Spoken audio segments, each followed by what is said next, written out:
photographer. I live here in Burlington, and I've been photographing the city of Detroit for the past several years. Detroit's a really fascinating place. It's a city that was built for 2 million people, and at this point it has about 700,000 people living there. It is a huge city. It covers 140 square miles, and estimates place anywhere from 25 to 40 square miles of that as abandoned buildings or vacant land. When I first saw Detroit, I was overwhelmed by how empty it felt, and I was really compelled to photograph it. When I started photographing it, I wanted to photograph what it looked like, but I also wanted to try to convey what it felt like to be there. It's a huge empty place, and in my mind, I felt like I was looking at vestiges of a lost civilization or what a war zone or a disaster zone might look like, but in reality, it's one of the United States' greatest cities. I have friends in Detroit that are photographers, and I started shooting first on the streets, and then I moved and went into the buildings with the photographer friends of mine, and I shot mostly with black and white film for this series.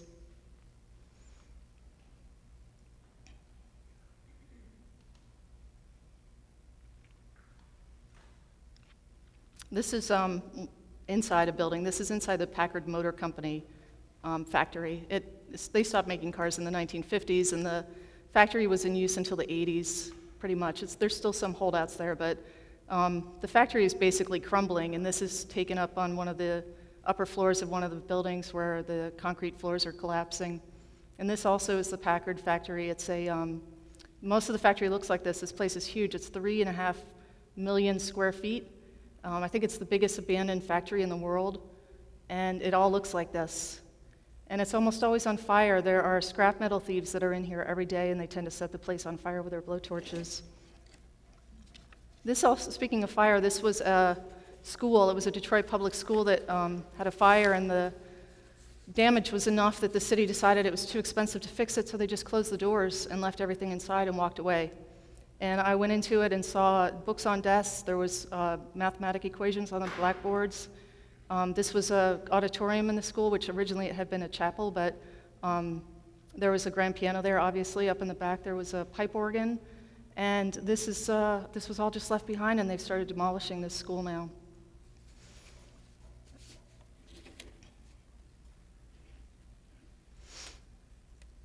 This is inside a different school. This was a high school that was about 1 million square feet. It was big enough for 4,000 students. And with the decline in the population in Detroit, they ended up closing this school and just leaving it behind. It's being demolished now, and there weren't a lot of contents in there, but it was a sad thing to see go. This is obviously an abandoned home. There's hundreds of, not thousands of these in Detroit. They're everywhere. You'll see this next to an occupied home and then next to a vacant lot. Firefighters, these things get burned down. Arson's a big problem in Detroit, and firefighters pretty much let these burn when they go. This is inside an abandoned house. Obviously, I think it's been vacant for a very long time. I took this outside, shooting through the front window. And what I didn't notice until after I printed it was that there was a roller skate in there down in the lower right corner. Somebody left a roller skate behind. This is a neighborhood. This was a street that was lined with houses, and they have all been abandoned and burned down over the years, and all that's left now is sidewalks and a lamppost. This is not an uncommon sight. There's more than one street like this. This is inside an abandoned hospital. If you can imagine any kind of building, you can find it abandoned in Detroit. There are houses, schools, libraries, police stations, fire stations, courthouses, factories, hotels, churches, theaters, and there's more than one abandoned hospital.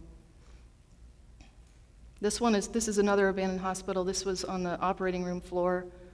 This hospital in particular had a lot of medical equipment left inside. And I spent a lot of time in here, and I did come across the radiology lab, which I chose not to photograph. I got away from it as quickly as I could. I don't know. I think the hospital's been closed for a few years.